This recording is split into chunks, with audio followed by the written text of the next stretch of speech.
আসসালামু আলাইকুম, ঈদ মোবারক।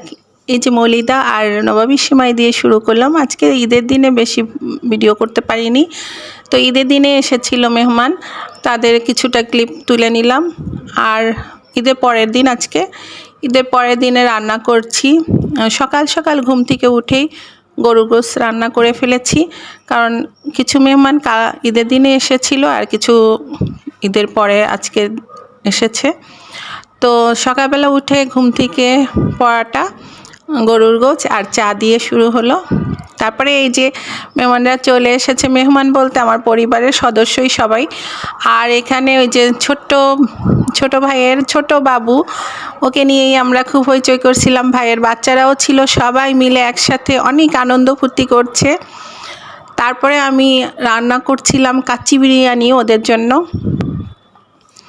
তো কাচ্চি বিরিয়ানির আমার চ্যানেলে কিন্তু অনেক দেওয়া আছে, এর জন্য আর আপনাদের রেসিপিটা দেখালাম না, যেহেতু ব্লগ করছি। আপনারা যারা এই ছোট্ট ভিডিওটি দেখতে পাচ্ছেন ইউটিউব চ্যানেলে, তাদের সবার কাছে অনুরোধ, প্লিজ একটি সাবস্ক্রাইব করবেন। আর যারা আমার ফেসবুক পেজে দেখতে পাচ্ছেন, তারা প্লিজ একটি ফলো দিবেন, লাইক কমেন্ট শেয়ার করবেন।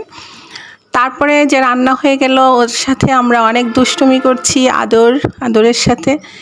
এরপরে টেবিলে আর কেউ খেতে চাইলো না, কারণ টেবিলে সবাইকে ধরবে না, অনেক পরিবারের সদস্য।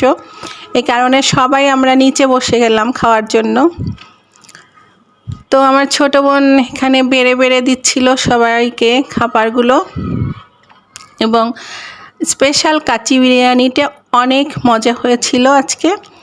আর এরকম পরিবারের সবাই যদি একসঙ্গে হয় যে কোনো অকেশনে, খুবই আনন্দ এবং খুবই ভালো লাগে, সময়গুলো সুন্দর কাটে। এরপরে আমরা সবাই মিলে ছবি তুললাম। বিকালেই ওরা চলে যাবে, এর জন্য ছবি তুলে সবাই একসাথে ভালো লাগছে। আর আমাদের মিমিকে নিয়ে আমার ছোট বোন ছবি তুলছে, এখানে মামির সাথে সব বাচ্চারা ছবি তুলছে।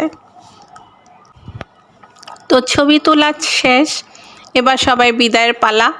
সবাই বিদায় নিচ্ছে এবং সবাই একই সাথে যাবে যার যার বাসায়। তো চলে যাচ্ছে, ওদেরকে একদম নিচ পর্যন্ত এগিয়ে দিয়ে আসতে গেলাম আমি। এই ছোট্ট ভিডিওটি যদি আপনাদের ভালো লাগে, অবশ্যই আমার চ্যানেলের পাশে থাকবেন এবং ভালো ভালো কমেন্ট করে আমাকে উৎসাহ প্রদান করবেন। সবাইকে ভিডিওটি দেখার জন্য আবারও ধন্যবাদ জানিয়ে শেষ করছি। আল্লাহ হাফেজ।